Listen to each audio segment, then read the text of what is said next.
North Korea is now threatening to sink Japan and blast the U.S., quote, into ashes and darkness. This as reports reveal the rogue regime's September 3rd nuclear test may have been even more powerful than previously thought, with satellite images showing increased activity at the testing site. Possibly another detonation is in the works.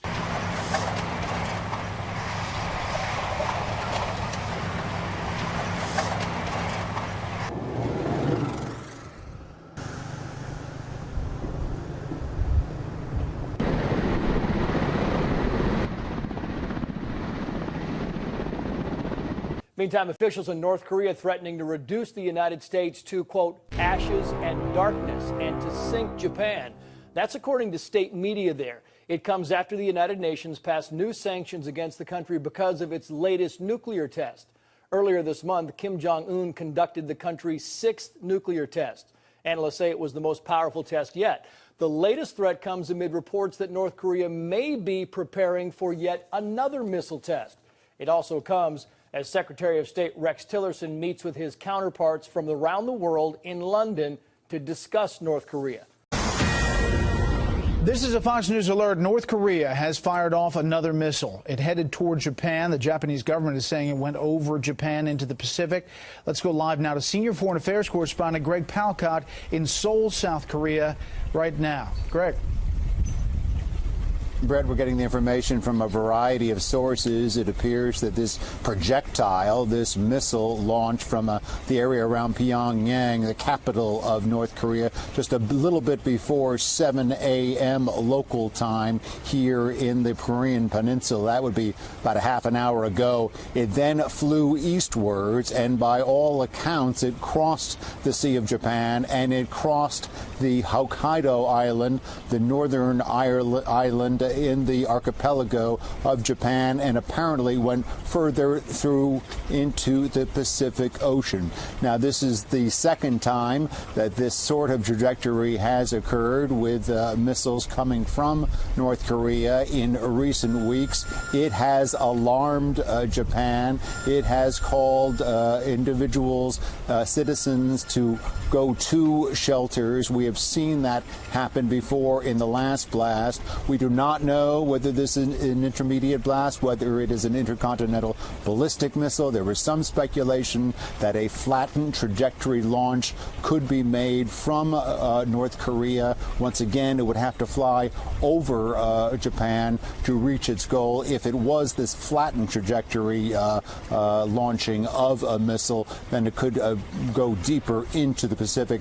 We're waiting on that now. Of course, all of this is happening while North Korea very busy with its own rhetoric, its own talking, not just about the United States, but in fact about Japan during the day. Let's take a listen to what's been said today. Kim Jong-un's regime did launch more rhetoric. In the wake of the latest UN sanctions, state media is saying Pyongyang ought to use its nuclear weapons to reduce the U.S. to ashes and darkness, and U.S. ally Japan should be sunken into the sea. Japanese Prime Minister Abe, on a visit to India, stood his ground.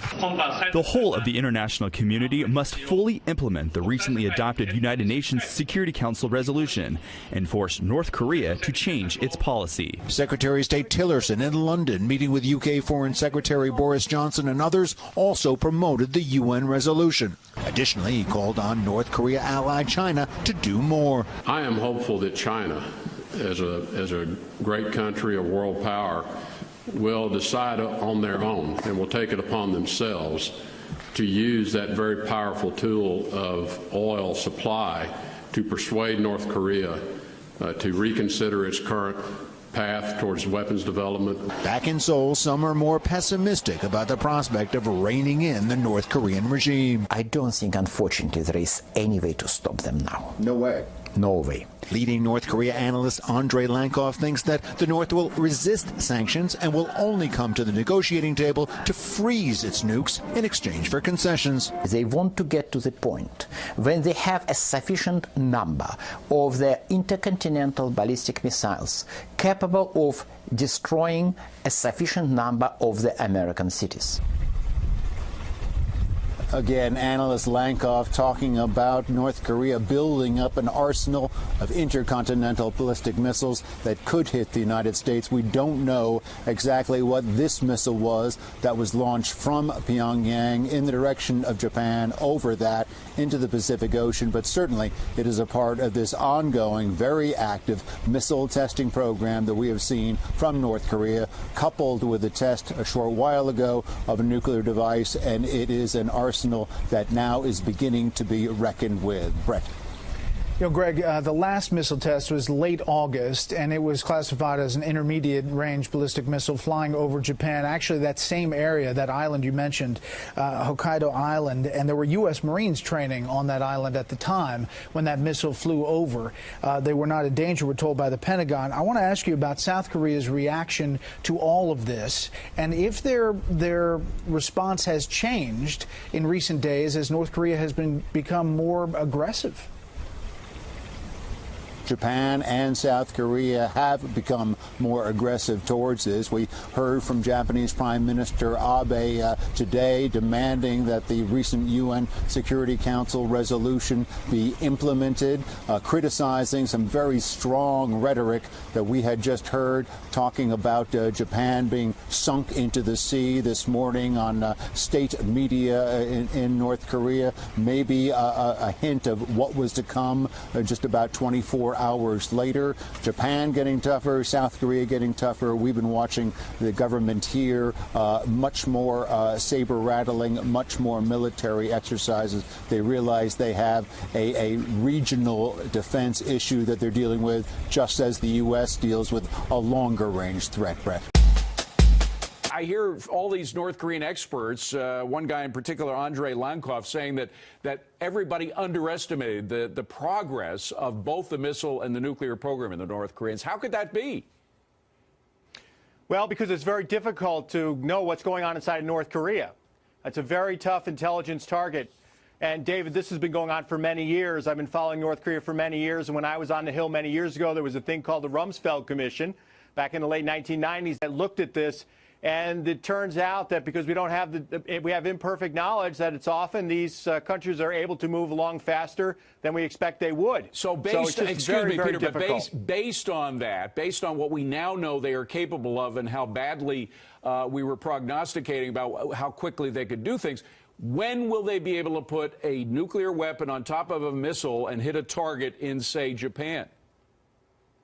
I think they can already do that. You know, yeah, I think they can already do that, David. There's questions about longer distance flight because of the tremendous G-forces and vibrations and temperatures that a warhead has to withstand over great distances. I mean, a warhead in its terminal phase, an ICBM warhead in its terminal phase, is probably moving about 15,000 miles per hour. So that's the challenge. There's also accuracy issues. Japan is close. Guam, Hawaii, Alaska, the continental United States is much further away, so it's much more difficult. So the reliability of their missiles, the reliability of their warheads are still big questions, but we have to assume the worst. Boy, that's bad news. Meanwhile, Russia is kicking off a week of war games with its last remaining Eastern European ally, Belarus. Many in the region are very worried, remembering that the Russian invasion of Crimea actually started as a war exercise. Peter, first of all, do we know how many troops are involved here? A lot of misreporting on this. Yeah, very interesting. Russia's saying it's about 12,500, 12,700, which is interesting because they are under international agreement. They're required to allow observers if they exceed 13,000. So they're staying below that number. Now, the Pentagon and others think it's going to be about 100,000 Russian and Belarusian troops, which far exceeds that. So we'll have to see. You know, we're obviously watching it very closely with all our intelligence assets, but the Russians are probably not being quite straight with us on the numbers. Well, you look at the map there, and you see that the people who are really worried are on the west side of that map. Of course, these are former Eastern European countries that were under the Soviet orbit. The name of the exercise is called Zapad 17. That means West 2017. That has these folks even more worried. Sure. I mean, the Russians basically break up their exercises by the geographical area. Zapad, they do it about every 4 years. And this is obviously comes up when you're in Belarus and you're in Western Russia. You're up against Poland, Lithuania, the Baltic states. They're obviously very nervous. You pointed out what happened in 2014 with Crimea, but also back in 2008, the Russians had large exercises that led to the intervention in Georgia.